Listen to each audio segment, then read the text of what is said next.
अंग्रेज विचारक ब्रैडले की एक प्रसिद्ध कृति है अपीयरेंस एंड रियलिटी, आभास और सत्य, या कहें माया और ब्रह्म।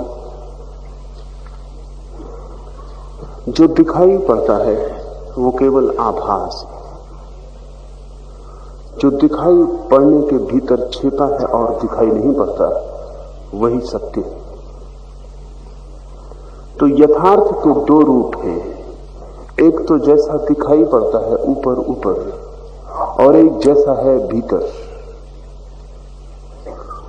मैं आपको देखता हूं तो रूप दिखाई पड़ता है, आकार दिखाई पड़ता है, शरीर दिखाई पड़ता है, लेकिन आप दिखाई नहीं पड़ते। इस सब के भीतर छिपे हैं आप। ये सब जो रूप है, ये सब जो दृश्य हो रहा है, ये सिर्फ बाहर की परिधि, ये भीतर का केंद्र नहीं। इसलिए अगर कोई मान ले कि आपको देखकर उसने आपको जान लिया तो भूल हो जाएगी। जो उसने देखा वो केवल परिधि थी, जैसे कोई किसी के घर के बाहर की दीवालों को देखकर लौट आए। ऐसे ही आपके शरीर को आप में जो दृश्य उसे देखकर जो समझ ले कि आपसे परिचित हो गए, वो भ्रांति में पड़ गए। आप तो भीतर गहरे में छुपे, जो आंख की पकड़ में नहीं आता, हाथ के स्पर्श में नहीं आता, कान जिसे सुन नहीं सकते। इसलिए गहन प्रेम के क्षण में ही आपको जाना जा सकता है, क्योंकि प्रेम ही वहां तक पहुंच पाएगा जहां तक इंद्रियां नहीं पहुंच पाती। पूरा जगत ही ऐसा है, और स्वाभाविक है कि ऐसा हो, क्योंकि किसी भी वस्तु की परिधि होगी और केंद्र होगा, सरकमफ्रेंस होगी और सेंटर होगा। जो बाहर से देखा जा सकता है वो एक, और जो भीतर से ही गहन हृदय में प्रवेश करके जाना जा सकेगा वो दो। वही सत्य है जो केंद्र पर है। परिधि तो रोज बदलती रहती। आप मां के पेट में थे तो एक छोटे से अणु थे। अगर वो अणु आज आपके सामने रख दिया जाए तो आप पहचान भी ना सकेंगे कभी मैं ये था। लेकिन भीतर के केंद्र पर उस क्षण भी आप यही थे जो आज है। परिधि बदल गई। आप बच्चे थे, कभी जवान थे, कभी बूढ़े हुए, परिधि बदलती चली गई। अगर आप अपने ही चित्रों को बचपन से लेकर बुढ़ापे तक देखें तो आप पहचान ना पाएंगे ये एक ही आदमी के चित्र। सब बदलता चला गया है। शरीर शास्त्री कहते हैं शरीर प्रतिपल बदल रहा है, और 7 वर्ष में पूरा शरीर बदल जाता है। अगर आप 70 साल जिएंगे तो 10 बार आपको नया शरीर मिल चुका होगा। प्रतिपल शरीर में कुछ मर रहा है। भोजन से आप नया शरीर अपने में निर्मित करते जा रहे हैं। मल से, मूत्र से, पसीने से, बाल से, नाखून से मरे हुए हिस्से बाहर निकलते जा रहे हैं। इसलिए तो बाल काटने से पीड़ा नहीं होती। वो शरीर का मरा हुआ हिस्सा है, शरीर उसे बाहर फेंक रहा है। नाखून काटने से पीड़ा नहीं होती, वो मरा हुआ हिस्सा है। आप जान के चकित होंगे कि मुर्दे के भी बाल और नाखून बढ़ते हैं।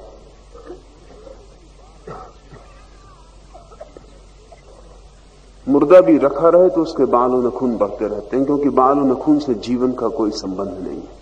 वो शरीर का मरा हुआ हिस्सा है। मुर्दे का शरीर भी उस मरे हुए हिस्से को फेंकता रहता है। 7 वर्ष में आपके शरीर के सारे कोष्ठ बदल जाते हैं, नए हो जाते हैं। ये परिधि है आपकी, जो नदी की धार की तरह बहती चली जाती। किसी दिन ये जन्मी थी और किसी दिन ये समाप्त भी हो जाएगी। लेकिन भीतर जो केंद्र है, वो जब आप एक छोटे से अणु थे जो खाली आंख से देखा भी नहीं जा सकता, जिसे देखने के लिए खुर्दबीन चाहिए। फिर कभी आप बच्चे थे, फिर जवान थे, कभी बूढ़े थे, और कभी फिर मिट्टी में गिर गए। वो सब शरीर के तल पर हो रहा है। केंद्र अछूता है, वो केंद्र ही सत्य है। ये परिधि आभास है। आभास इसे इसलिए कहते हैं कि इसको ही बहुत से लोग सत्य मान लेते हैं। सत्य होने का भ्रम इससे पैदा होता है, और ऐसा व्यक्ति के संबंध में नहीं, जीवन के समस्त रूपों के संबंध में सत्य है। ये जो वृक्ष खड़े हैं, इनको आप देखते हैं, इनके पत्ते हैं, इनकी शाखाएं हैं, ये वृक्ष का मूल नहीं है, और न इसके वृक्ष का केंद्र है, न ये इसकी आत्मा, ये भी इसकी देह है। इस देह के भीतर छिपी है वैसी ही आत्मा जैसी आपके भीतर छिपी। और भारत के मनीषी कहते रहे कि कभी आप भी वृक्ष थे, आज आप मनुष्य हैं। वो परिधि का परिवर्तन है।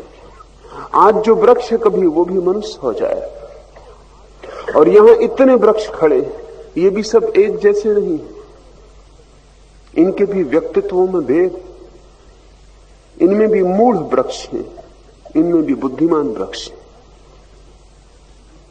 इनमें जो बुद्धिमान वृक्ष हैं वे तीव्रता से गति कर रहे हैं वृक्ष की परिधि को पार करके जीवन के और ऊंचे आयाम में प्रवेश करने की। मनुष्यों में भी सभी मनुष्य एक जैसे नहीं, मूढ़ हैं जो जहां हैं वहीं ठहरे हुए, जिन्होंने परिधि को पकड़ लिया और उसी को सत्य मान लिया। उनमें ज्ञानी जन हैं जो उस परिधि को छोड़कर और श्रेष्ठतर जीवन के आयाम में प्रवेश का प्रयत्न कर रहे हैं। रूपों के संबंध में ही नहीं, पूरे अस्तित्व को इकट्ठा भी ले तो परमात्मा की जो परिधि है उसका नाम माया है, आभास, एपियरेंस। संसार उसी परिधि का नाम है, और इस संसार के गहन गुह में छिपा हुआ जो केंद्र है वही ब्रह्म। हम सभी रूप से, आकार से मोहित, सम्मोहित दौड़ते चले जाते हैं। जो व्यक्ति भी इस आकार के भीतर छिपे हुए निराकार की खोज में लग जाता है उसे ही उपनिषद ब्राह्मण कहते हैं। ब्राह्मण कोई जन्म से नहीं होता। जन्म से कोई ब्राह्मण हो के समझ ले कि ब्राह्मण हो गया तो पागल है। ब्राह्मण होना तो सतत साधना की उपलब्धि है। जन्म से तो सभी शूद्र पैदा होते हैं, सभी। इन शूद्रों में से कुछ ब्राह्मण हो जाते, से शूद्र ही रह जाते।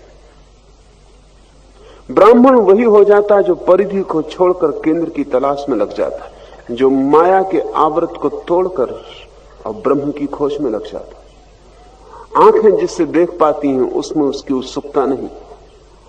जो अदृश्य है, जिसे आंखें नहीं देख पाती, जिसे केवल विवेक की आंख देख पाती, जिसे केवल अंतः प्रज्ञा देख पाती, उसकी खोज में जो लग जाता है वो ब्राह्मण है।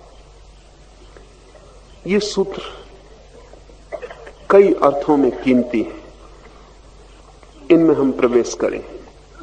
यह सबका आत्मरूप परम पुरुष समस्त प्राणियों में रहता हुआ भी माया के पर्दे में छिपा रहने के कारण सबके प्रत्यक्ष नहीं होता। केवल सूक्ष्म तत्वों को समझने वाले पुरुषों द्वारा ही अति सूक्ष्म तीक्ष्ण बुद्धि से देखा जा सकता है। लेकिन सूक्ष्म और तीक्ष्ण बुद्धि से आप कहीं गलत ना समझ लें। सूक्ष्म और तीक्ष्ण बुद्धि से उपनिषदों का अर्थ, जिसे हम सामान्यतया सूक्ष्म और तीक्ष्ण बुद्धि कहते हैं, उससे नहीं। हम तो उस बुद्धि को सूक्ष्म और तीक्ष्ण कहते हैं जो गणित और तर्क में कुशल है, जो विवाद में कुशल है, जो किसी भी बात को खंड खंड तोड़ने में कुशल है। लेकिन उपनिषद उस बुद्धि को सूक्ष्म कहते हैं जो पवित्र है, जो शुद्ध है, जो शांत है। ये दोनों बिल्कुल अलग धारणाएं हैं। उपनिषद उसे सूक्ष्म बुद्धि कहते हैं जो इतनी शुद्ध है कि जिसमें कोई विकार नहीं रह गया, क्योंकि विकार स्थूल कर देते हैं। निर्विकार बुद्धि का नाम सूक्ष्म बुद्धि है। एक भोले भाले आदमी के पास हो सकती है सूक्ष्म बुद्धि, जरूरी नहीं है कि एक बड़े गणितज्ञ और एक तर्कशास्त्री के पास हो। गणितज्ञ और तर्कशास्त्री के पास जो बुद्धि है वो सूक्ष्म नहीं है। अगर ठीक से समझें तो उससे कहना चाहिए वो कुशल है। विचार करने की क्षमता उसके पास है, लेकिन निर्विचार की शुद्धि उसके पास नहीं। दार्शनिक और संत में यही भेद है। दार्शनिक किसी भी चीज को तोड़ के उसके भीतर प्रवेश करने की कोशिश करता है। संत अपने को शुद्ध करके, किसी को तोड़ के नहीं, अपनी शुद्धता के माध्यम से किसी में प्रवेश की कोशिश करता है। इसलिए बहुत बार ऐसा हो जाता है कि अपढ़ भी संत हो जाते हैं और बहुत पढ़े लिखे लोग भी संत नहीं हो पाते। जीसस बढ़ई का बेटा है, कुछ भी शिक्षित नहीं। तर्क में जीसस को कोई भी पराजित कर सकता है। रामकृष्ण दूसरी कक्षा तक पढ़े, तर्क में कोई भी रामकृष्ण को पराजित कर सकता है। जिस अर्थ में हम बुद्धि को सूक्ष्म कहते हैं और जिस अर्थ में पश्चिम के मनोवैज्ञानिक बुद्धि अंक मापते हैं, आईक्यू नापते हैं, उसमें रामकृष्ण कहीं टिकेंगे नहीं। लेकिन रामकृष्ण के पास या कबीर के पास या नानक के पास या जीसस के पास एक और तरह की सूक्ष्मता है जो शुद्धि की है, पवित्रता की। जैसे सुबह का नया खिला हुआ फूल हो, कांटे की तरह तीक्ष्ण नहीं है, वो किसी को चुभेगी भी नहीं, लेकिन एक फूल की पवित्रता है, एक निर्दोषता है। उस निर्दोषता की एक सूक्ष्मता है, वो सूक्ष्मता ही परम तत्व में प्रवेश कर पाती है। तीक्ष्ण बुद्धि जिसको हम कहते हैं, वैसा तीक्ष्ण बुद्धि व्यक्ति वैज्ञानिक हो जाएगा। वो पदार्थ को तोड़कर उसके रहस्यों को खोज लेगा, लेकिन आत्मा के जानने से वंचित रहेगा। जिसको उपनिषद सूक्ष्म बुद्धि कहते हैं, वैसा व्यक्ति तोड़ेगा नहीं, बिना तोड़े प्रवेश कर जाएगा। और निश्चित ही जब तोड़ के प्रवेश करना पड़े तो बुद्धि आपकी बहुत सूक्ष्म नहीं है, क्योंकि जगह बनानी पड़ती, तब आप प्रवेश कर पाते। बिना तोड़े जो प्रविष्ट हो जाए उसकी सूक्ष्मता आत्यंतिक है। यह भेद साफ समझ लेना चाहिए, क्योंकि इस भेद को साफ न समझने के कारण बड़ी अड़चन हुई। कबीर को काशी के पंडित पूछते कि तुम जब शास्त्र जानते नहीं, संस्कृत पढ़े नहीं, सिद्धांतों का तुम्हें कुछ पता नहीं, तो तुम आत्मज्ञानी कैसे हो गए? निश्चित ही काशी का कोई भी पंडित, साधारण से साधारण पंडित भी कबीर से ज्यादा जानता था शास्त्र की भाषा में, लेकिन कबीर के मुकाबले वे सब बुझे हुए दिए थे। वे कितना ही जानते हो, और कबीर बिल्कुल भी न जानता हो तो भी कबीर का होना सघन था, अस्तित्व सघन था। उनके पास होगी स्मृति, कबीर के पास थी आत्मा। वो ज्योति जो कबीर के पास है, उसको सूक्ष्म बुद्धि उपनिषद कहते हैं। छोटे बच्चों के पास होती, संतों के पास होती, सरल चित्त लोगों के पास होती। इस सूक्ष्म बुद्धि के द्वारा ही माया के पर्दे को कोई पार कर पाता है।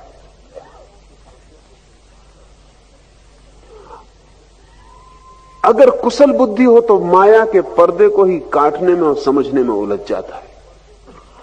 वो जो अपीयरेंस है, जो दिखाई पड़ रहा है, उसी के साथ उलझ जाती है साधारण बुद्धि।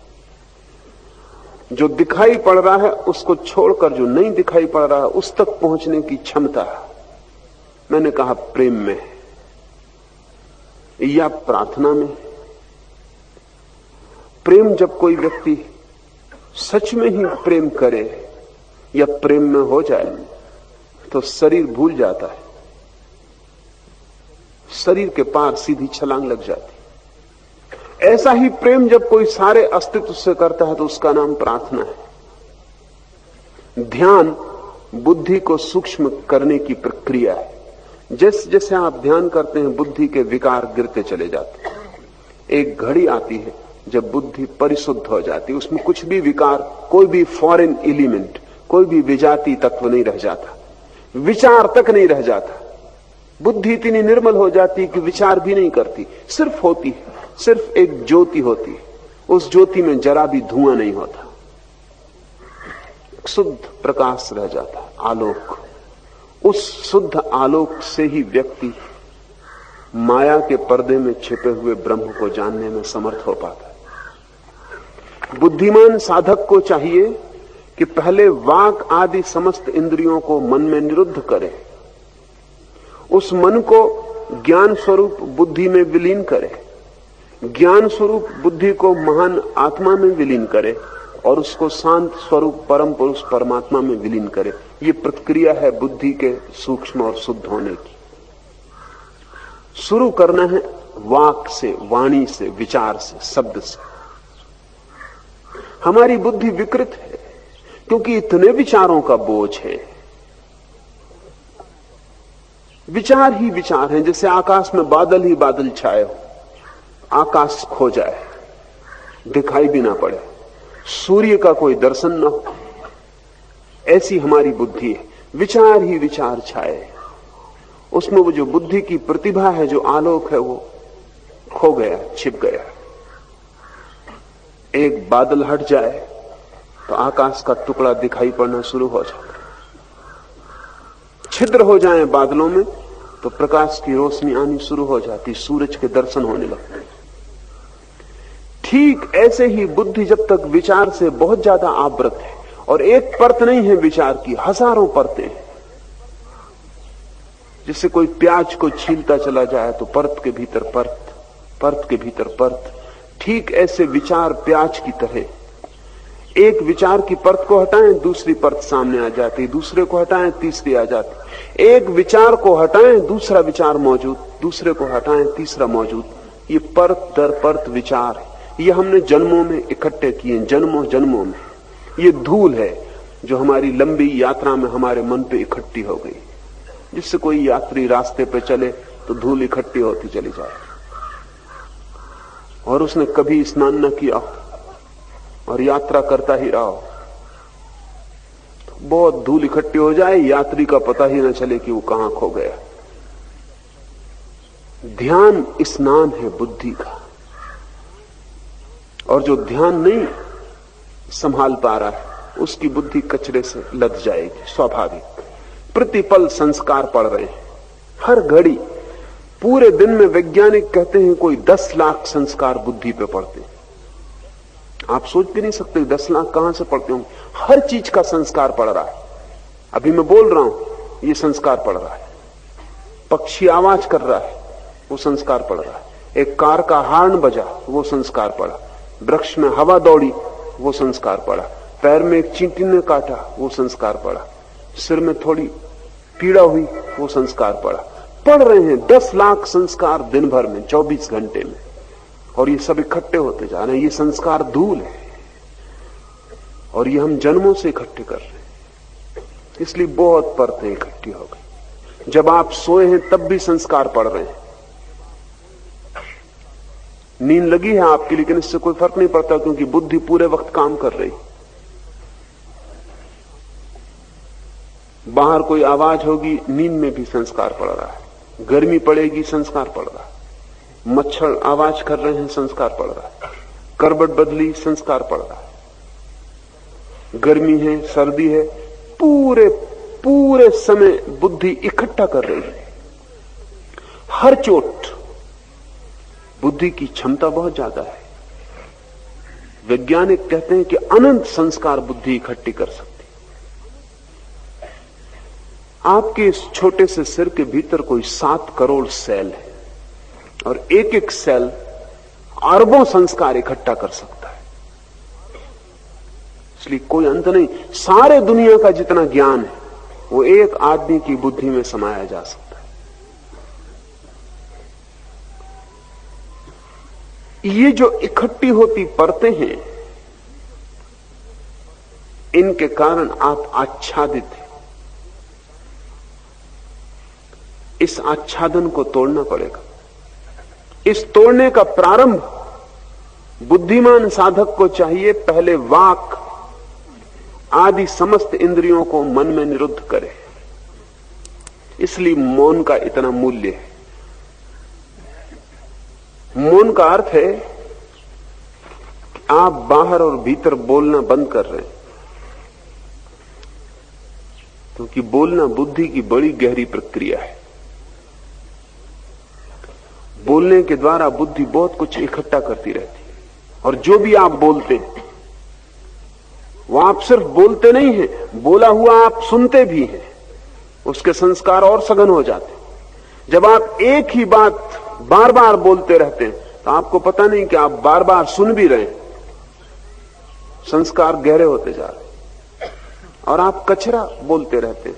सुबह अखबार पढ़ लिया, फिर दिन भर उसी को लोगों को बोले चले जा रहे हैं।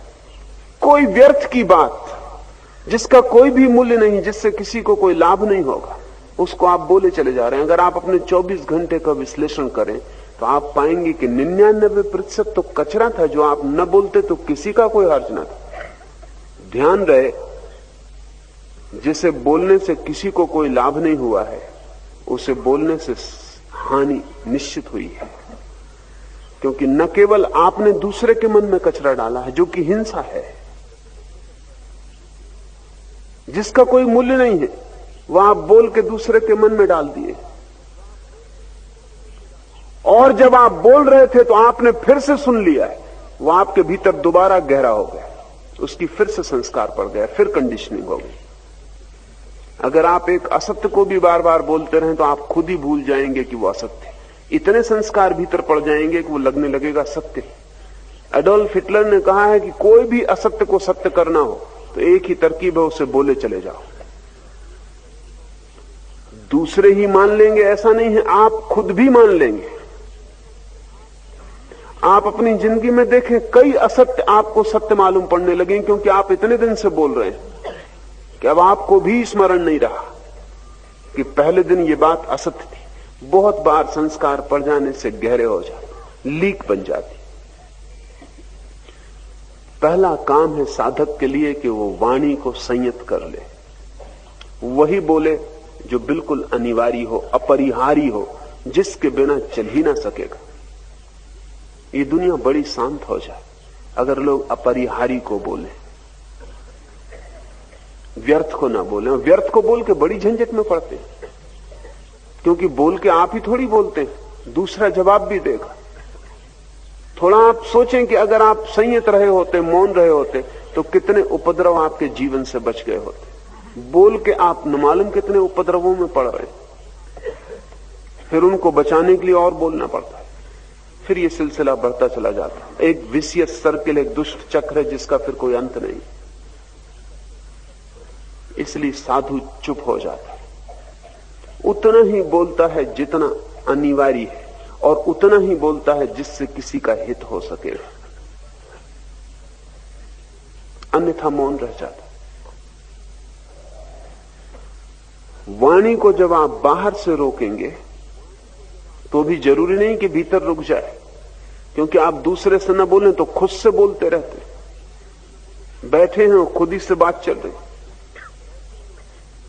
ये खुद ही से चलने वाली बात भी संस्कार निर्मित करती है। क्योंकि जब आप अपने से बोल रहे हैं तब भी मन सुन रहा है, और जो भी आप बोल रहे हैं उसकी आप लकीर जोर से खोद रहे हैं अपने भीतर। खुद से भी बोलना बंद करें। वाणी बड़ा उपद्रव है। जरूरी नहीं है कि उपद्रव ही हो, हमने उपद्रव बना लिया है। भीतर भी धीरे धीरे बोलना बंद करें, चुप्पी साधें, मौन को फैलने दें। जितना जितना मौन फैलेगा उतना उतना मन विसर्जित होता चला जाए। जैसे जैसे मौन घना होगा वैसे वैसे बादल तिरोहित होने लगेंगे, जगह जगह से छिद्र टूटने लगेंगे और रोशनी भीतर की आने लगेगी। धर्म का, सारे धर्मों का आधार मौन है। महावीर 12 वर्ष मौन रहे। बुद्ध ने अनेक अनेक दिन मौन में बिताए। जीसस बोलने के पहले मौन में चले गए।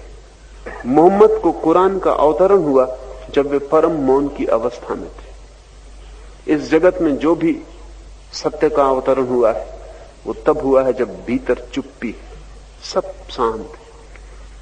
उस शांत क्षण में ही हमारा तालमेल, हमारी ट्यूनिंग ब्रह्म से जुड़ जाती। वो मौन का कांटा ही हमें आभास से भीतर ले जाता है और सत्य से जोड़ देता है। इसलिए हमने साधु को मुनि कहा है। मुनि का अर्थ है जो मौन हो गया है, जो भीतर चुप हो गया है।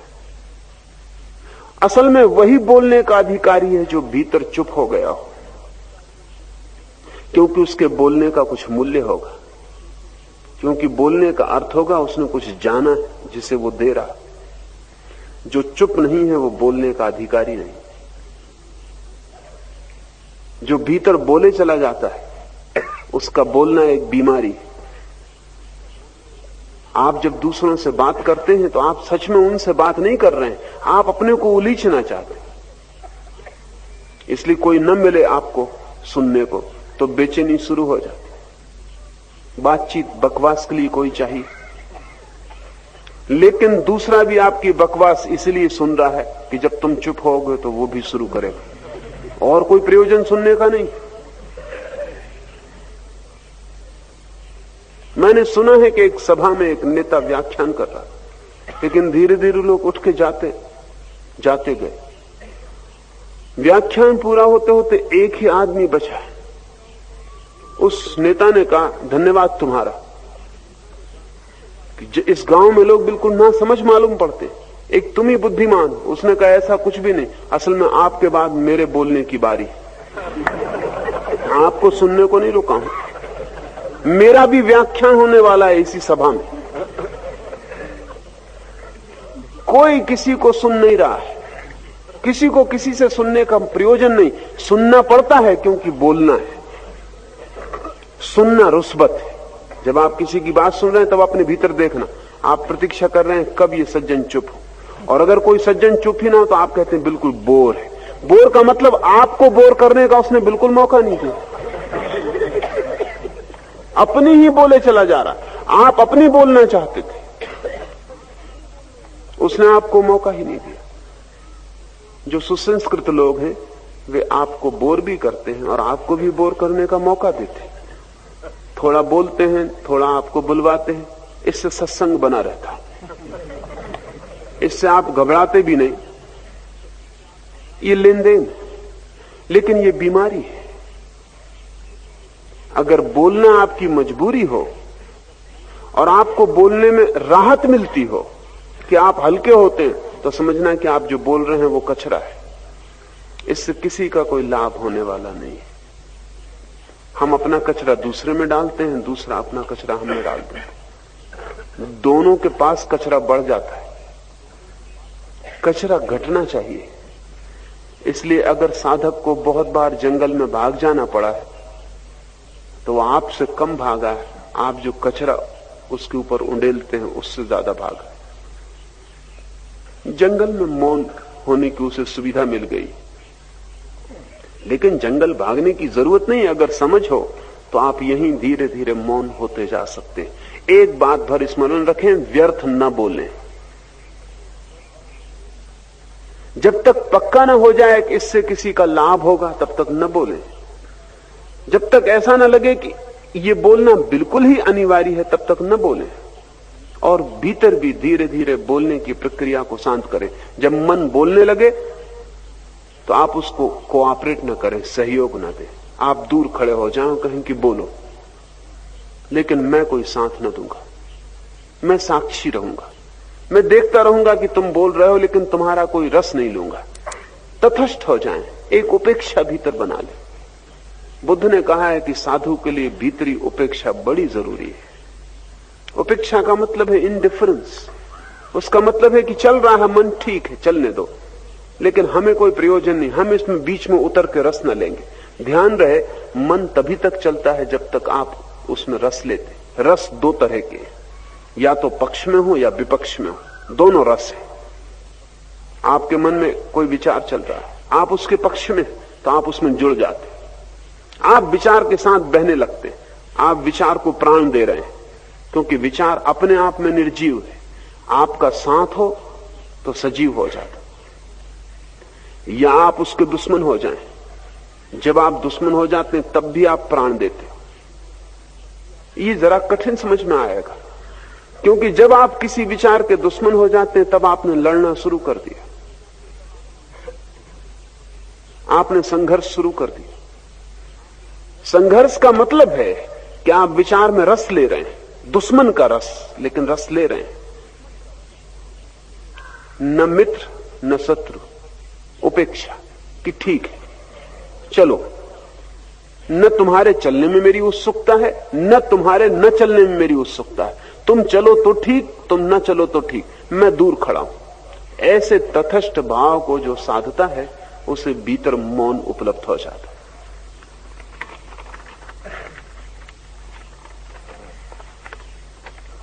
वाक आदि इंद्रियों को मन में निरुद्ध करके तब वाणी मन में खो जाती, तब शब्द निर्मित नहीं होते, मन शून्य हो जाता है। लेकिन वाक ही अकेला नहीं है, वाक आदि इंद्रियों, वाक प्रमुख है, लेकिन और इंद्रियां भी यही काम कर रही। आप जबान से नहीं बोलते, आंख से भी बोलते, आंख से इशारा करते, आंख से वासना पता चल जाती, आंख से उपेक्षा पता चल जाती, मित्रता पता चल जाती, शत्रुता पता चल जाती। आंख से भी मत बोले। और आप कान से ही नहीं सुनते, आंख से भी बहुत सी बातें सुनते, आंख से भी पकड़ते हैं संस्कार। मनोवैज्ञानिक कहते हैं कि आदमी उठते चलते हर वक्त बोलता है, न बोल रहा हो तो भी शरीर से भी बोलता है, उसके उठने बैठने चलने के ढंग से भी प्रकट करता है। पश्चिम में बड़ी खोज चल रही बॉडी लैंग्वेज पर, शरीर की भाषा पर। अगर आप किसी के प्रति प्रेम से भरे हैं तो आप उसके पास झुक के खड़े होते।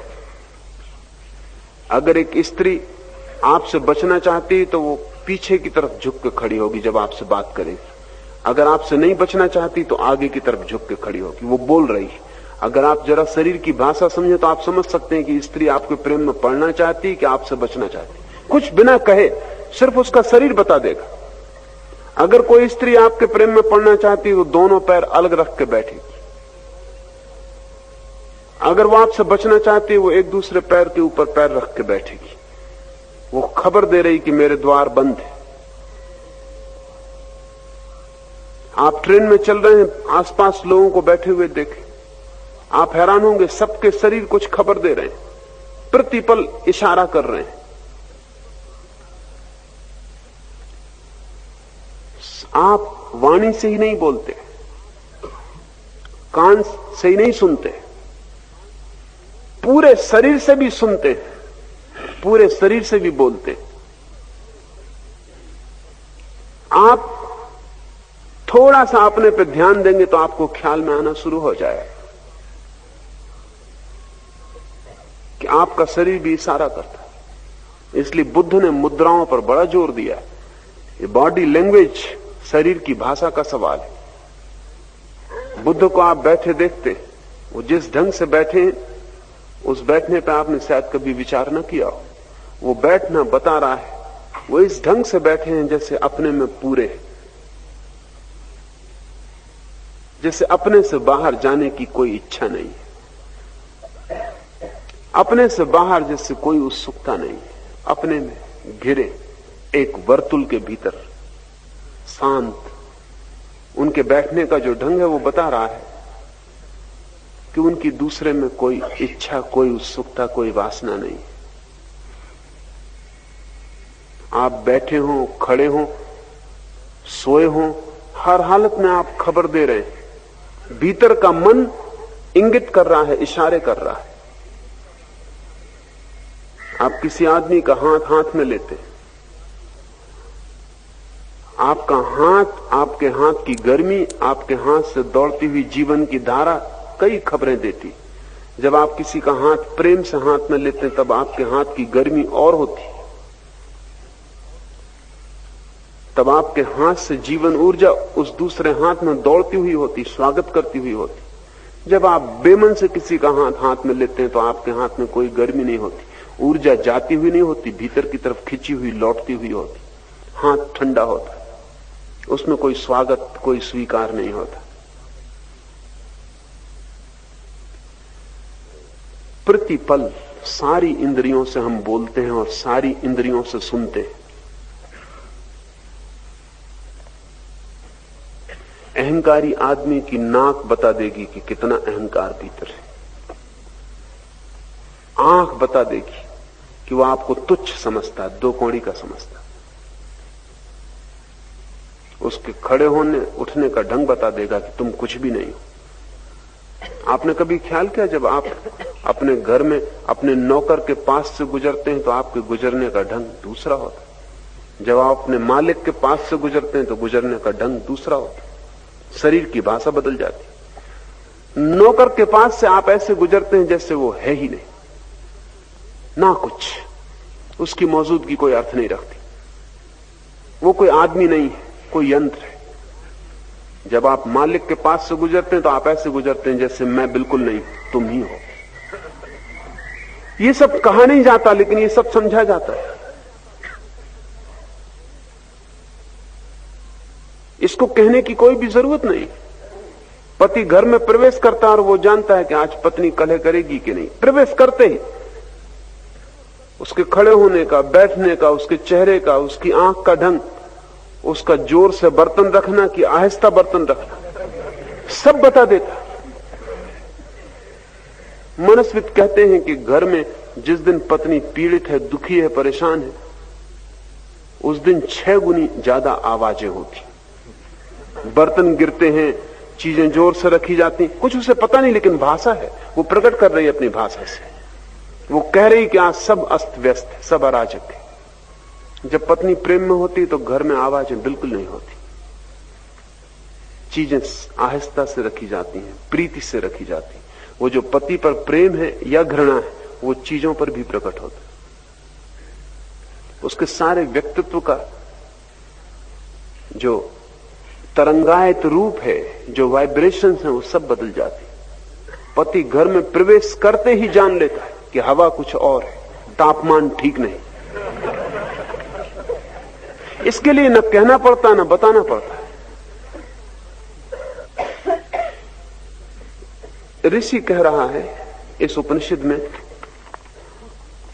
यम के द्वारा कि पहले वाक आदि समस्त इंद्रियों को मन में निरुद्ध करके, सारी इंद्रियों को उनकी भाषा से मुक्त करके, कोई इंद्री कुछ भी ना कहे, किसी इंद्री से कुछ भी प्रकट ना हो, किसी इंद्री में कोई गति ना हो, कोई हलन चलन ना हो, सारी इंद्रियां मन में लीन हो जाएं।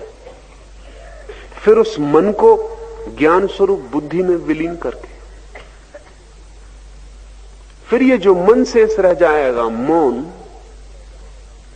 इस मौन मन को और भीतर ले जाना। जैसे इंद्रियों के पीछे मन है, ऐसे मन के पीछे बुद्धि है, विवेक है। सिर्फ मौन रहना काफी नहीं है, इस मौन में जागना भी जरूरी है। वो जागना बुद्धि में ले जाए। तो पहले मौन हो जाना जरूरी, ताकि ऊर्जा व्यर्थ ना हो, भटके ना बाहर, अपव्यय ना हो। और जब ऊर्जा संग्रहित होने लगे तो इस ऊर्जा को सजग करना जरूरी है, होश पूर्वक। भीतर एक होश जगाना जरूरी है कि कुछ भी हो मैं जागा हुआ देखूं, मैं एक शिकार न रहूं बल्कि एक दृष्टा हो जाऊं। क्रोध आए तो मैं देखूं कि क्रोध आया, उठा, छा गया, फिर विलीन होने लगा। क्योंकि कोई चीज स्थिर तो नहीं। बुद्ध ने कहा है चीजें आती हैं, रुकती हैं, चली जाती हैं, तुम जरा जल्दी करके उलझ जाते हो। थोड़ा रुको और थोड़ा देखते रहो। क्रोध उठा, कोई क्रोध शाश्वत तो है नहीं, सदा रहेगा नहीं। थोड़ा धैर्य रखो, उठने दो। बुद्ध कहते हैं आंख बंद कर लो, देखो कि क्रोध पूरे शरीर पर धुएं की तरह फैल गया, रोआ रोआ उत्तप्त हो गया। देखो, जल्दी मत करो, थोड़ी देर में पाओगे कि जो धुएं की तरह उठा था वो धुएं की तरह ही लीन भी होने लगा, खोने भी लगा। शरीर का उत्ताप वापस लौट आया अपनी जगह पर, हृदय की धड़कन अपनी जगह आ गई। अब बादल विसर्जित हो गए। तुम जरा रुको और देखते रहो, क्रोध आएगा और चला जाएगा और तुम अछूते रह जाओगे। और एक बार भी कोई व्यक्ति किसी एक वासना को देखने में समर्थ हो जाए तो समस्त वासनाओं से मुक्त हो जाता है, क्योंकि कुंजी उसके हाथ में आ गई। अधैर्य के कारण हम उलझ जाते हैं, बड़ी जल्दी कर लेते। गुरजीएफ का बाप मरा तो उसने गुरजीएफ को कहा कि तू एक वचन दे दे कि जब भी तुझे क्रोध आए तो तू 24 घंटे बाद उसका जवाब देना। कोई गाली दे तो तू 24 घंटे बाद जाके जवाब देना। गुरजीएफ ने कहा, ये भी बड़ी अजीब बात है, लेकिन आप कहते हैं मरते हुए पिता, तो उसने स्वीकार कर लिया। फिर बाद में गुरजीएफ ने कहा कि मेरी पूरी जिंदगी बदल दी मेरे मरते बाप ने, क्योंकि 24 घंटे के बाद कोई मतलब ही नहीं रह जाता। किसी ने गाली दी है, उसको कह के आना पड़ता है कि ठहरिए, मैं जरा पिता को वचन दे दिया, 24 घंटे बाद आके जवाब दूंगा। तो 24 घंटे में बात इतनी राख हो जाती कि कई बार तो ऐसा लगने लगता है कि उसकी गाली बिल्कुल सही थी, जाके धन्यवाद दे आए, आदमी मैं ऐसा ही हूं।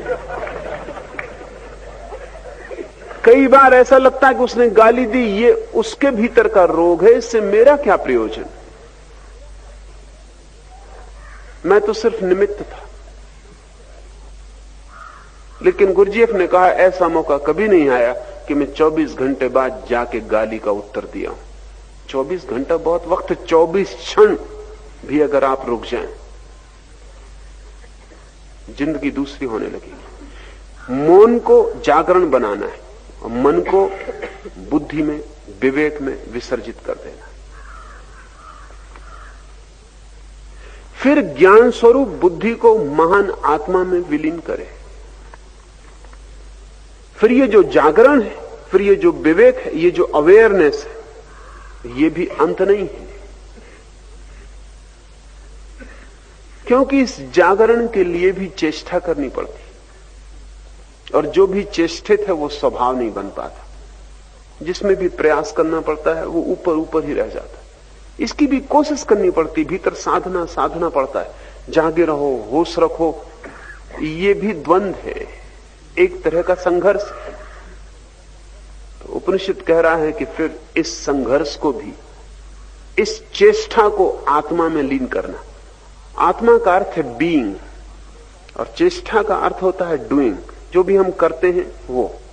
और आत्मा का अर्थ होता है जो है, जिसको करना नहीं पड़ता, जिसमें कोई प्रयास नहीं करना पड़ता। इस जागरूकता को आत्मा में लीन करने का अर्थ है ये स्वभाव बन जाए, इसकी कोई चेष्टा न करनी पड़े, ये रहे, इसको साधना न पड़े। जिसको भी साधना पड़ता है वो कृत्रिम है, वो ऊपर ऊपर है, जरा ही छोड़ देंगे खो जाएगी। एक सूफी फकीर को मेरे पास लाया गया। उस सूफी फकीर को सभी जगह परमात्मा के दर्शन होते थे। कोई 30 वर्ष से निरंतर उसके भक्त थे, और भक्तों ने कहा कि आदमी अनूठा है, वृक्ष हो कि पत्थर हो कि पहाड़ हो, सब जगह से परमात्मा के दर्शन होते। मैंने उस सूफी को कहा कि तुम अभी भी इसकी चेष्टा तो नहीं करते हो? उसने कहा, क्या मतलब? ये परमात्मा को देखने की चेष्टा तो नहीं करते हो? मैंने कहा, 3 दिन तक तुम चेष्टा छोड़ दो, और फिर भी अगर परमात्मा दिखाई पड़ता रहे तो समझना कि कुछ हुआ, अन्यथा चेष्टा से अगर दिखाई पड़ता रहे तभी कुछ भी नहीं हुआ। 3 दिन बाद वो फकीर मुझ पर बहुत नाराज हो गया। उसने कहा कि मेरी 30 साल की साधना खराब कर दी, मुझे वृक्ष में फिर वृक्ष दिखाई पड़ने लगा। मैंने कहा, कुछ खराब नहीं हुआ, जो था ही नहीं वही खोता है। तुम चेष्टा कर करके देख रहे थे, 30 साल में आदत हो गई थी, वो आदत थी, अनुभव नहीं था। आदत और अनुभव में बड़ा फर्क है। आदत ऊपर से थोपी गई व्यवस्था है, अनुभव भीतर से आया हुआ प्रवाह है। इसलिए चेष्टा से जो जागरूकता सधती है वो अंतिम नहीं है, प्रारंभ में तो चेष्टा करनी पड़ेगी, लेकिन जल्दी ही उसे निश्चेष्ट आत्मा में लीन कर देना है। उसे भी भूल जाना है, उसकी भी याद नहीं रखनी, वो रहे सहज। इसका ही स्मरण रखना है कि बिना चेष्टा के सहज रहे। ये हो जाता। अगर मन की सारी ऊर्जा इकट्ठी हो जाए तो वो ऊर्जा विवेक बन जाती है। विवेक जब पूरी तरह जगने लगता है तो उसे सहज कर लेना कठिन नहीं। ऐसे ही जैसे कि आप तैरना सीखते हैं, जब पहले सीखते हैं तो वो चेष्टा होती, जब सीख जाते हैं तो फिर स्वभाव, आदत नहीं। यही फर्क है। क्योंकि अगर तैरना आदत हो तो आप 30 वर्ष के बाद फिर दोबारा तैरें तो आपको फिर सीखना पड़ेगा, 30 साल में आदत टूट जाएगी। लेकिन आप 300 जन्मों के बाद भी अगर आपको होश हो कि आप एक दफे तैरे तो फिर कोई सीखने की जरूरत नहीं। आप पानी में गए कि आप तैरने लगेंगे। तैरना कोई कभी भूल नहीं सकता। एक दफा जान लिया स्वभाव बन जाता, उसको भूलने का कोई उपाय नहीं। दोबारा सीखने की कभी कोई जरूरत नहीं पड़ती। आदत तो छूट जाती। आप किसी चीज की आदत बना लें, फिर कुछ दिन अभ्यास न करें, छूट जाएगी। लेकिन स्वभाव नहीं छूटता। विवेक जब पूरी तरह जगता है तो धीरे धीरे उसकी चेष्टा छोड़ते जानी और निश्चेष्ट विवेक को साधना है। विवेक बना रहे ये देखना है, कोशिश न करनी पड़े, कोशिश हटा देनी। कोशिश के हट जाने पर इफर्टलेस अवेयरनेस, तब प्रश्न रहित विवेक सधता है। वो आत्मा में लीन हो जाना। लेकिन आत्मा भी अंत नहीं, उसको भी शांत स्वरूप परम पुरुष परमात्मा में विलीन करे। अब क्या बचा विलीन करने को? पहले वाणी थी, शब्द थे, इंद्रियां थी, उन्हें लीन किया। मन बचा, मौन मन बचा। फिर उस मौन मन को लीन किया, विवेक बचा। फिर उस विवेक को लीन किया, शुद्ध अस्तित्व आत्मा बची। अब इसको किसमें लीन करे? और अब बचा क्या? आत्मा के बचने का अर्थ है अभी भी मुझे ख्याल है कि मैं हूं, अस्मिता। एक सूक्ष्म शुद्ध अहंकार अभी भी बचा कि मैं हूं, इसको भी लीन कर दे। मैं नहीं, इसका नाम है परमात्मा में लीन कर दे। इतना भी ख्याल न रह जाए कि मैं हूं। होना तो बचेगा, लेकिन मेरा होना नहीं बचेगा। उस शुद्ध होने का नाम, जहां मैं का कोई भाव नहीं उठता, परमात्मा है। वो आपके भीतर है केंद्र। वहां कोई मैं का भाव नहीं, कोई ईगो, कोई अस्मिता नहीं है। ये परम उपलब्धि है। और यम कह रहा है, हे मनुष्यों, उठो, जागो और श्रेष्ठ महापुरुषों को पाकर, उनके पास जाकर, उनके द्वारा उस परम ब्रह्म परमेश्वर को जान लो। क्योंकि ज्ञानी जन उस तत्व ज्ञान के मार्ग को छुरे की तरह तीक्ष्ण, दुस्तर धार की सदृश दुर्गम बतलाते। निश्चित ही जैसे जैसे हम भीतर प्रवेश करते हैं, वैसे वैसे मार्ग दुर्गम होता जाता है, सूक्ष्म होता जाता है, नाजुक। जरा सी भूल और आप भटक जाएंगे।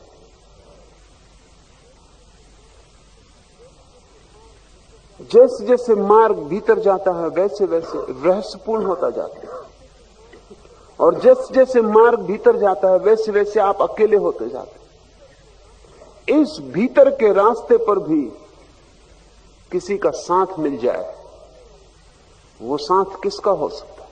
वो उसका हो सकता है जो भीतर ठीक अपने केंद्र पर स्थापित हो गया हो, जो पूरी तरह अपने केंद्र को पा लिया हो, जो इस मार्ग से गुजर चुका हो, जो इस मार्ग की कठिनाइयां, भटकन, उलझाव जानता हो, जो इस मार्ग के पास से गुजरने वाले दूसरे मार्ग जानता हो जिन पर भटक जाने की बहुत संभावना है। जैसे आप एक पहाड़ी यात्रा पर जाते हैं तो दो तरह के उपाय हो सकते हैं। या तो आप एक नक्शा ले लें कि पहाड़ के सारे मार्गों का, सारे मोड़ों का, भटकाव का, खाई खड्ड का उलझन का सारा नक्शा ले ले और नक्शा लेके पहाड़ पर चल पड़े। शास्त्रों के अनुसार जो लोग चलते हैं वो नक्शा लेके चल रहे हैं, लेकिन ध्यान रहे नक्शा मुर्दा है और नक्शा कभी भी गाइड का काम पूरा नहीं कर सकता। एक पहाड़ी आदमी जो पढ़ा लिखा भी ना हो, जिसको नक्शा देखना भी ना आता हो, जिससे शास्त्र का कोई पता भी ना हो, अगर पहाड़ का रहने वाला निवासी आपको गाइड की तरह मिल जाए तो 1000 नक्शों से बेहतर है,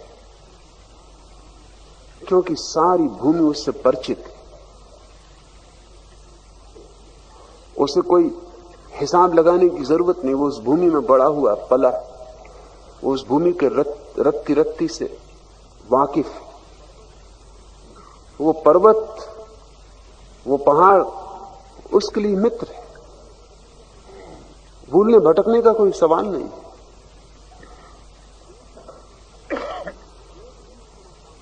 वेद भी उतना काम न देंगे, कबीर जैसा बेपढ़ा लिखा गाइड भी काफी। वो उस भूमि के चप्पे चप्पे से परिचित, वो वहां हुआ, वहां बढ़ा, वहां प्रवेश पाया है, वो उस आखिरी मंजिल तक हो आया है जहां तक रास्ते ले जा सकते। जीवित गुरु मिल सके तो मुर्दा शास्त्रों की कोई भी कीमत नहीं। शास्त्रों के साथ एक और बड़ी कठिनाई, और वो कठिनाई ये है कि शास्त्रों का अर्थ आप लगाएंगे, नक्शा भी आपके हाथ में हो तो भी नक्शे की व्याख्या तो आप ही करेंगे,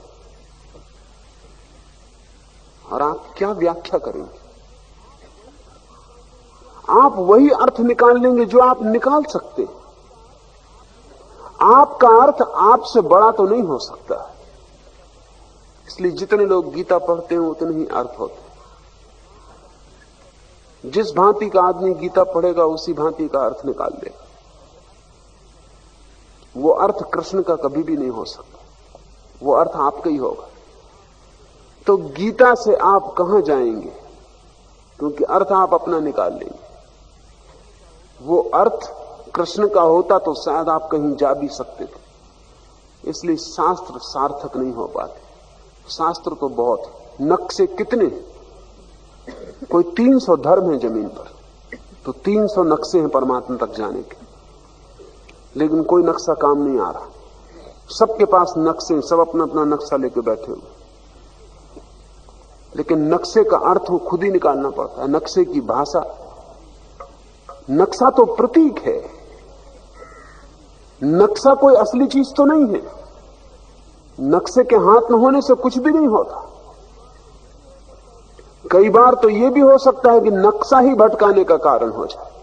बिना नक्शे के शायद आप पहुंच भी जाते, क्योंकि अपनी बुद्धि से थोड़ा खोजबीन करते। नक्शे पे आंख गड़ाए बैठे, भूमि को तो देखते ही नहीं कहां जा रहे हैं। फिर ये नक्शे भी हजारों साल से चल रहे हैं, हजारों लोगों ने उनमें चीजें जोड़ दी हैं, घटा दी। मौलिक नक्शे कहीं भी बचे नहीं, बच नहीं सकते, क्योंकि आदमी के हाथ में जो भी नक्शा रहेगा वो उसमें कुछ जोड़ेगा, घटाएगा, कुछ अपनी तरफ से बनाएगा, रंग भर देगा, कुछ खूबसूरत कर लेगा, पूजा के योग्य बना लेगा, लेकिन चलने के योग्य नहीं रह जाएगा। सभी शास्त्र पूजा के योग्य हो गए, उनको मंदिर में रख के हम पूजा कर सकते, उतना काफी, लेकिन उनको लेके चल नहीं सकते। शास्त्र से भरा हुआ मन कई बार तो सीधे तथ्य भी नहीं देख पाता, क्योंकि शास्त्र बीच में आ जाते। इसलिए यम कह रहा है, और समस्त सदगुरुओं ने कहा है, किसी ऐसे व्यक्ति को खोज लेना जो जीवित शास्त्र, उसके भरोसे यात्रा आसानी से हो सकती है।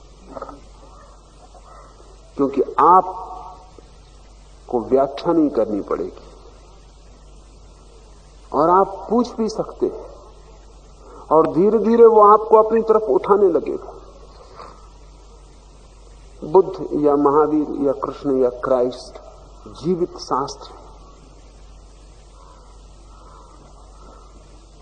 लेकिन बाद में उनके वचन भी मुर्दा शास्त्र हो जाते। फिर लोग उन मुर्दा वचनों को खोज ढोते रहते।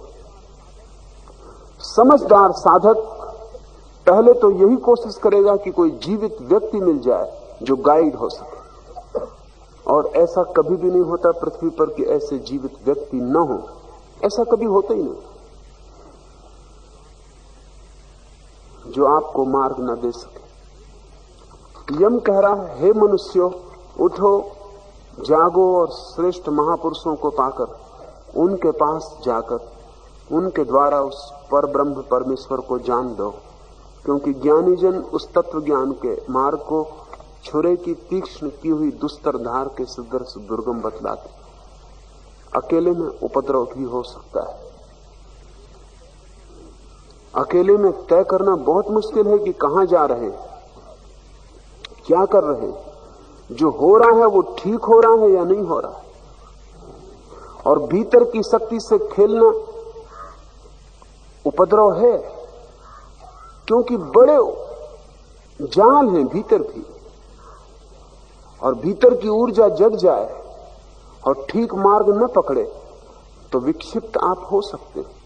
न मालूम कितने साधक विक्षिप्त हो जाते, और विक्षिप्त होने का कुल कारण इतना होता है, कोई वहां मौजूद नहीं जो उनको भीतर व्यवस्था दे सके, जो भीतर उन्हें अनुशासन दे सके। भीतर बड़ा जटिल जाल है। एक युवक को मेरे पास लाया गया, वो अकेले ही शीर्षासन कर रहा है, व्याख्या खुद ही करनी पड़ेगी। और जब शीर्षासन से उसको लगा कि आनंद आता है, स्वास्थ्य मालूम पड़ा, एक तरह का वेल बीइंग 24 घंटे रहने लगा, तो वो बढ़ाता चला गया समय। एक सीमा के बाद स्वास्थ्य भी खो गया, वो जो सुख मालूम होता था वो भी खो गया, और सिर सदा भारी रहने लगा और पत्थर की तरह बोझिल हो गया। तब वो घबराया। अब भीतर सब सूक्ष्म व्यवस्था, मस्तिष्क में एक सीमित मात्रा में ही खून की धारा बढ़ाई जा सकती, उससे ज्यादा बढ़ाने पर मस्तिष्क के सूक्ष्म तंतु टूट जाते, टूट जाने पर भारी नुकसान है। असल में आदमी इतना मस्तिष्क को विकसित कर सका इसीलिए कि उसने 4 हाथ पैर से चलना छोड़कर 2 पैर पे वो खड़ा हुआ। जानवरों का मस्तिष्क विकसित नहीं हो सकता, क्योंकि खून की इतनी धारा तेजी से मस्तिष्क में बह रही कि सूक्ष्म तंतु टूट जाते। जैसे जोर से नदी की धार आ जाए तो सूक्ष्म चीजें नष्ट हो जाएंगी। जब आप सिर के बल खड़े होते हैं तो खून की धारा नीचे की तरफ बहनी शुरू हो जाती, क्योंकि जमीन में कशिश है। जब आप ऊपर की तरफ खड़े हैं तो सबसे कम खून मस्तिष्क में पहुंचता है, इसलिए तो मस्तिष्क इतना विकसित हो पाया, उसमें सूक्ष्म तंतु टिक पाए।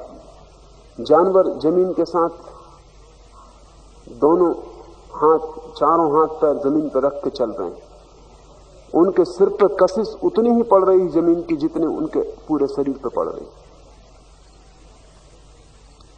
इसलिए आप खड़े खड़े सोने में बड़ा मुश्किल अनुभव करेंगे। लेट के सोना आसान होता है, क्योंकि आप फिर जानवर की स्थिति में आ गए। सोने के लिए लेट जाना जरूरी है, आराम के लिए लेट जाना जरूरी है।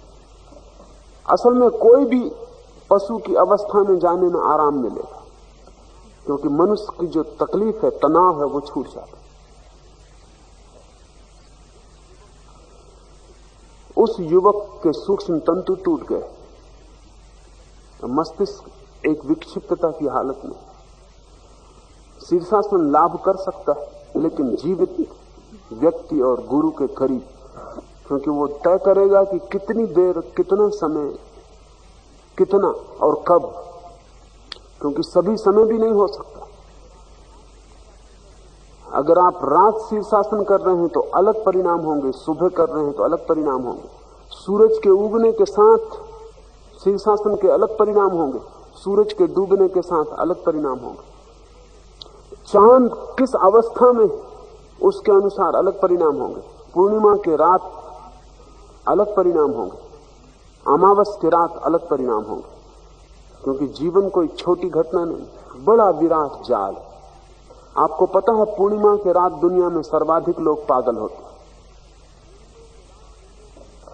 पूर्णिमा के रात दुनिया में सबसे ज्यादा पाप होते हैं।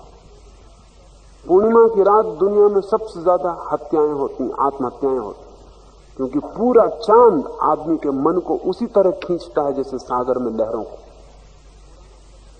इसलिए पुराना शब्द है पागल के लिए चांद मारा। अंग्रेजी में शब्द है लुनाटिक। लुनाटिक लुनार से बना, चांद। चांद किसी तरह आदमी को पागल कर रहा है। और इसलिए प्रेमी पूर्णिमा के दिन बड़े प्रसन्न होते हैं, क्योंकि पागलपन की सुविधा हो जाती है। कवि पूर्णिमा के गीत लिखते, क्योंकि कवियों में थोड़ा तो पागलपन होता ही। पूर्णिमा ज्यादा खींचती। पूर्णिमा को जैसी कविता उतरती वैसी अमावस को नहीं उतर सकती। अमावस बड़ी शांत रात्रि। जमीन पर सबसे कम अपराध अमावस की रात होते हैं। बड़ी उल्टी बात मालूम पड़ेगी, हमको लगता है कि अंधेरी रात में ज्यादा होने चाहिए, लेकिन लोग सोते हैं क्योंकि चांद खींचता नहीं। लोग आराम में होते, झगड़े कलह कम होते। चांद का भारी प्रभाव, आपके रोए रोए पर प्रभाव। आपके शरीर में 75% पानी, और उस पानी का वही गुणधर्म है जो सागर के पानी का। तो चांद आपको, आपके 75% व्यक्तित्व को खींचता है और आंदोलित करता है।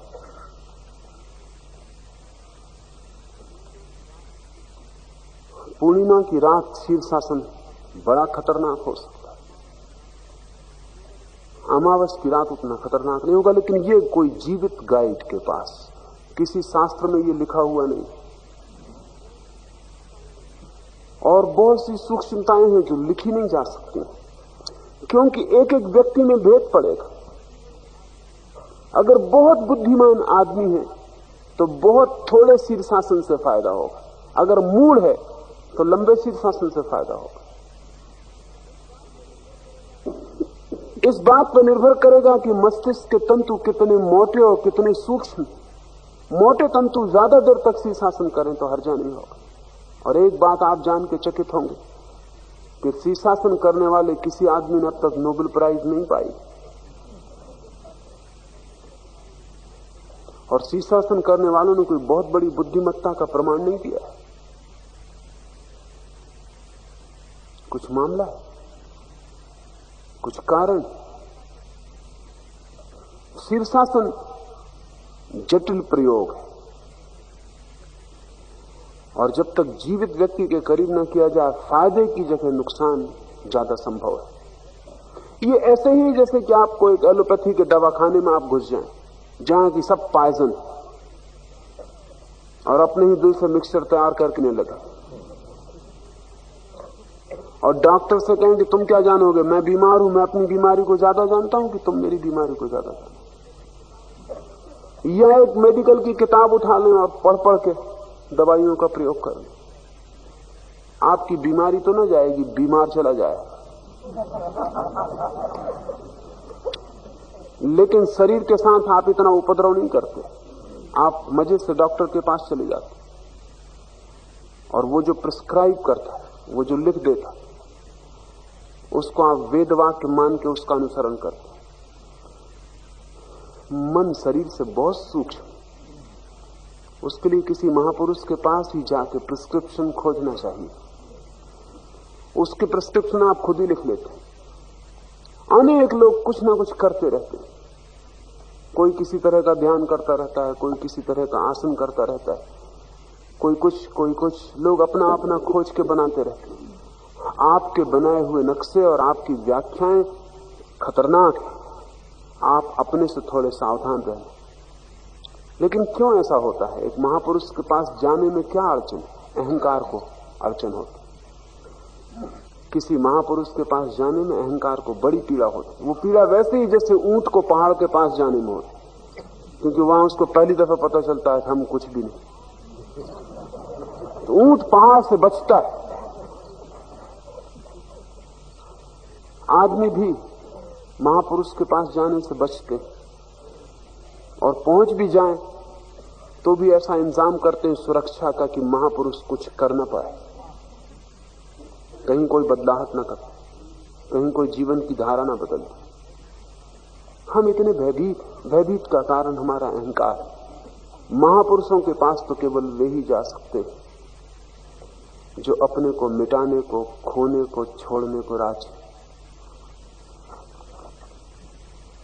जो शब्द रहित, स्पर्श रहित, रूप रहित, रस रहित और बिना गंध वाला है, तथा जो अविनाशी, नित्य, अनादि, अनंत, असीम, महान, आत्मा से श्रेष्ठ एवं सर्वथा सत्य तत्व है, उस परमात्मा को जानकर मनुष्य मृत्यु के मुख से सदा के लिए छूट जाता है।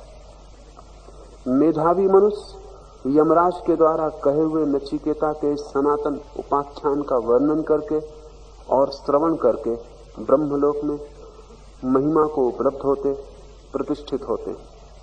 जो मनुष्य सर्वथा शुद्ध होकर इस परम गुह रहस्यमय प्रसंग को ब्राह्मणों की सभा में सुनाता है अथवा श्राद्ध काल में भोजन करने वालों को सुनाता है, उसका वह कर्म अनंत होने में अर्थात अविनाशी फल देने में समर्थ होता है और वह अनंत होने की शक्ति प्राप्त करता है।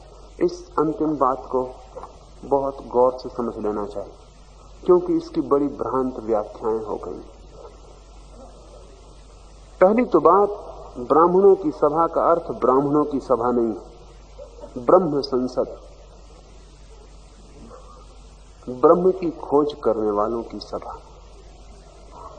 ये वचन ऐसे नहीं है कि सभी को सुनाए जाएं,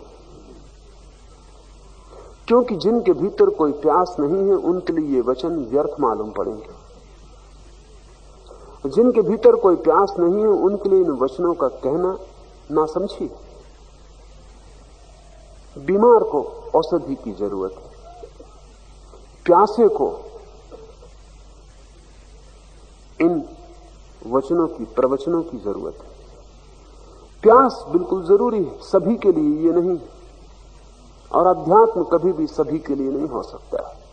एक विशिष्ट विकास की अवस्था में ही अध्यात्म सार्थक। उसके पहले आप सुन भी लेंगे तो भी लगेगा व्यर्थ है, बेकार है। जैसे छोटे से बच्चे को, 7 साल के बच्चे को कोई वातस्यायन का काम सूत्र पढ़ के सुनाने लगे, बिल्कुल व्यर्थ है। वो बच्चा कहेगा कहां की बकवास, अभी परियों की कथाएं, भूत प्रेत, टार्जन, अभी ये सार्थक है। अभी वातस्यायन के काम सूत्र का क्या अर्थ है, अभी काम वासना जगी नहीं। तो उस बच्चे को बड़ी हैरानी होगी कि क्या बातें आप कर रहे हैं, क्यों कर रहे हैं, निरर्थक है। लेकिन यही बच्चा 14 साल का होगा, काम वासना जगनी शुरू होगी, और आप कितना ही बचाएं ये वातस्यायन का काम सूत्र खोज लेगा, गीता में छिपा के रख के पढ़ेगा। अब सार्थक होना शुरू हुआ, वासना की प्यास जगी तो वातस्यायन का काम सूत्र सार्थक होता है। ठीक अध्यात्म की प्यास, लेकिन काम वासना तो प्रकृति के हाथ में, 14 साल में वो सभी को काम वासना से भर देती। अध्यात्म की प्यास प्रकृति के हाथ में नहीं, कभी कभी जन्म जन्म लग जाते हैं, तभी आप उस प्यास को उपलब्ध होते हैं। ये आपके हाथ में, अध्यात्म चुनाव है, और इसलिए स्वतंत्रता है। काम वासना परतंत्रता है, वो आपके हाथ में नहीं है। प्रकृति आपको कर ही देगी प्रौढ़, क्योंकि प्रकृति का कुछ प्रयोजन, काम वासना से प्रयोजन है, आपसे कोई प्रयोजन नहीं है। आप मिट जाएं लेकिन संतति जारी रहे, जीवन चलता रहे। तो प्रकृति सब उपाय करती कि जीवन अवरुद्ध ना हो जाए। थोड़ी देर को सोचें, 24 घंटे के लिए जगत से काम वासना तिरोहित हो जाए, 24 घंटे में जगत नष्ट हो जाए, तो प्रकृति बड़े प्रबल वेग से काम वासना को पैदा करती। और आप कितना ही लड़ें, कितना ही संघर्ष करें, काम वासना आपको पकड़ेगी। वो आपकी ग्रंथियों में, आपके हार्मोन्स में, आपके शरीर के रोए रोए में छिपी, वो एक घड़ी पर आपको जकड़ लेगी। लेकिन अध्यात्म प्राकृतिक घटना नहीं, अध्यात्म प्रकृति के पार जाने की कला। वो आप अपने अनुभव, विचार, चिंतन, मनन, अपनी ही खोज से आप एक दिन पकेंगे और उसके पहले कोई उपयोग नहीं। इसलिए यम कहता है कि ब्राह्मणों की सभा में वे जो ब्रह्म के तलाशी, वे जो ब्रह्म के प्रार्थी, वे जो ब्रह्म के कामी, वे जो ब्रह्म को ही चाहते, अब जो परम सत्य की खोज के लिए उत्सुक हैं, सर्वदा शुद्ध होकर इस परम गुह रहस्यमय प्रसंग को जो ब्राह्मणों की सभा में सुनाता है, वह अनंत शक्ति प्राप्त करता है। अथवा श्राद्ध काल में भोजन करने वालों को सुनाता है, उसका वह कर्म अनंत होने में और अविनाशी फल देने में समर्थ होता है। दूसरी बात भी समझ लेनी जरूरी है। श्राद्ध एक परंपरा बन गई, उसमें लोग कुछ धर्म वचन, उपनिषद या कठोपनिषद सुनाते, परंपराएं जड़ हो जाती, ये उनका स्वभाव। बहुत बार पुनरुक्त करने से उनके अर्थ खो जाते, लेकिन अर्थ फिर खोजे जा सकते हैं। यम कह रहा है श्राद्ध के क्षणों में, असल में ये पूरा उपनिषद मृत्यु और मृत्यु के पार कैसे जाएं उससे संबंधित है। एक भी व्यक्ति जब मर जाता है, परिजन परिजन आपके निकट का, तो मृत्यु आपके लिए पहली दफा महत्वपूर्ण हो उठती। जब भी कोई मरता है आपके निकट का, तो आपके भीतर भी कुछ मरता है, आपका भी एक अंश टूट जाता है, खंडित हो जाता है। एक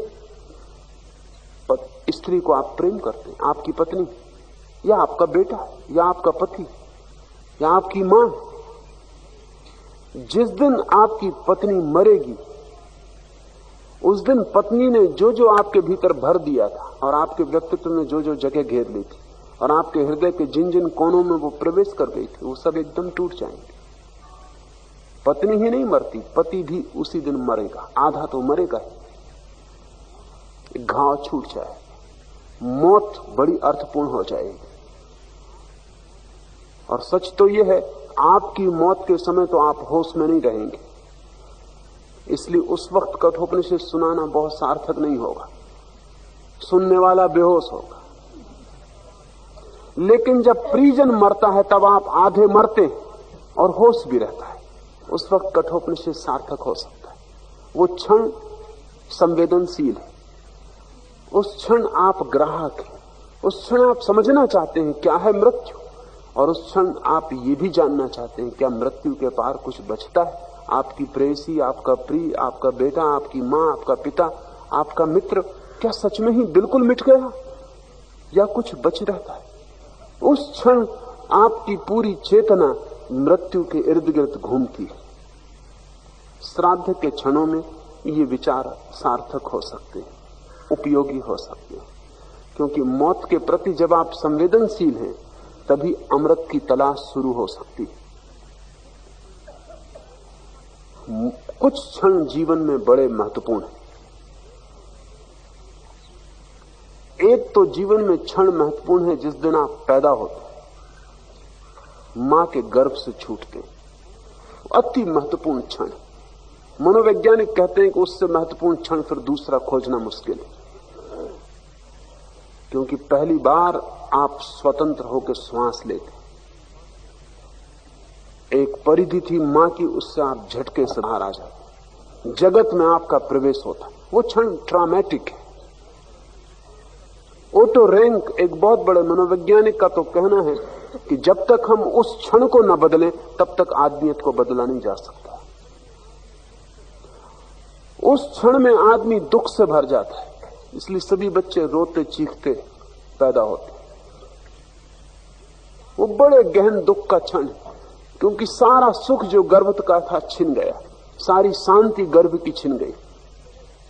वो जो गर्भ में एक सहज आनंद का क्षण था, वो नष्ट हो गया। चिंता, उपद्रव का जगत शुरू हो गया। बच्चे के कान में पहली दफा शोरगुल सुनाई पड़ता। वो 9 महीने तक परम साउंड लेसनेस थी, कोई ध्वनि न थी। 9 महीने तक कोई चिंता न थी, कोई दायित्व न था, न भोजन की तलाश करनी थी, न नौकरी करनी थी, न श्वास लेनी थी, कुछ भी नहीं करना था। वो सिर्फ था और होना पर्याप्त था, पूर्ण था। उस पूर्णता के सुख के क्षण से अचानक जगत में आना कष्टपूर्ण है। ओटो रेंक कहता है, जब तक हम जन्म के क्षण को आनंद का क्षण न बना सके आदमी दुखी रहेगा। उसकी बात में सच्चाई है। फिर दूसरा एक क्षण है जब आप प्रेम में पड़ते हैं, वो भी बहुत महत्वपूर्ण है। जैसे गर्व का क्षण महत्वपूर्ण है क्योंकि आप किसी व्यक्ति से मुक्त होते, वैसे प्रेम का क्षण महत्वपूर्ण है क्योंकि आप फिर से किसी व्यक्ति से बंधते। फिर आप अपने हृदय को, अपने को किसी से जोड़ते, वो एक नया जन्म। उस क्षण में आप पूरे खुले होते। और तीसरा क्षण है जब आपका परिजन मरता है, तब फिर आप टूटते हैं। और चौथा क्षण है जब आप मरेंगे। ये 4 क्षण अति बहुमूल्य है और इन 4 क्षणों को ठीक से उनकी कल, लेकिन ये चारों क्षण ही हम करीब करीब गंवा देते।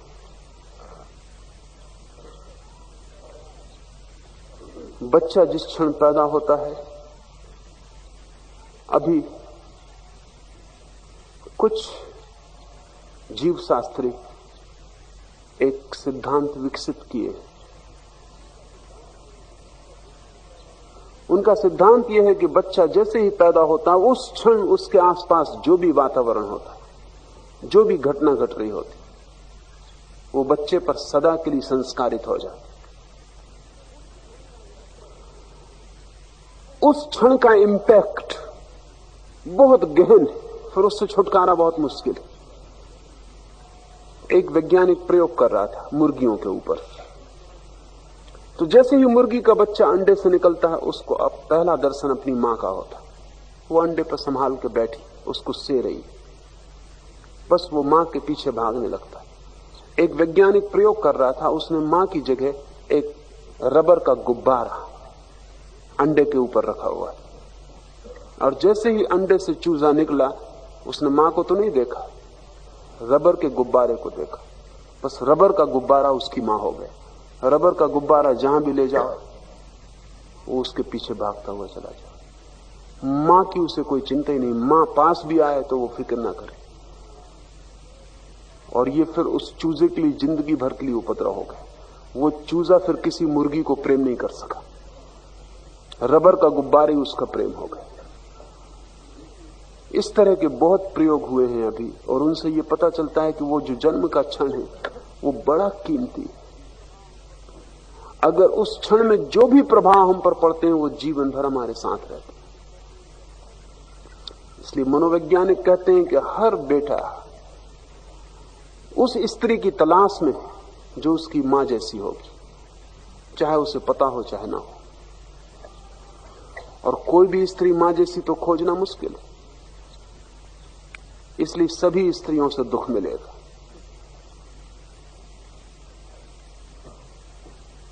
अड़चन होगी, क्योंकि आकांक्षा जिसकी तलाश की है वो तो मिलने वाला नहीं। और कोई स्त्री आपको बेटा बनाने के लिए आपसे विवाह कर भी नहीं रही, वो अपने पिता को खोज रही, आप अपनी मां को खोज रहे। एक उपद्रव का धंधा है, इसमें कहीं भी शांति होने वाली नहीं। इसलिए विवाह नरक है, उसमें अचेतन प्रभाव काम कर रहे हैं और संघर्ष खड़ा कर रहे हैं। इस पहले क्षण में जो भी प्रभाव पड़ेंगे वो जीवन भर साथ रहेंगे। प्रेम के क्षण में जो प्रभाव पड़ेंगे वो भी जीवन भर साथ रहेंगे। परिजन की मृत्यु के क्षण में जो प्रभाव पड़ेंगे वो भी जीवन भर साथ रहेंगे। और आपकी मृत्यु के क्षण में जो प्रभाव पड़ेंगे वो अगले जन्म में साथ रहेंगे। ये उपनिषद मृत्यु से संबंधित है, इसलिए श्राद्ध के क्षणों में पढ़ने जैसा है, श्राद्ध के क्षणों में समझने जैसा है। जब मृत्यु आप पर प्रभावी हो, और चारों तरफ मौत की छाया ने आपको घेर लिया हो और जीवन व्यर्थ मालूम पड़ता हो, उन क्षणों में अगर इस उपनिषद को कोई जानने वाला पुरुष इसके रहस्य को आप में खोल दे तो वो संस्कार गहन हो जाए, वो आपके पूरे जीवन को बदलने की कीमिया सिद्ध हो सकता है। अब ध्यान के लिए तैयार हूं।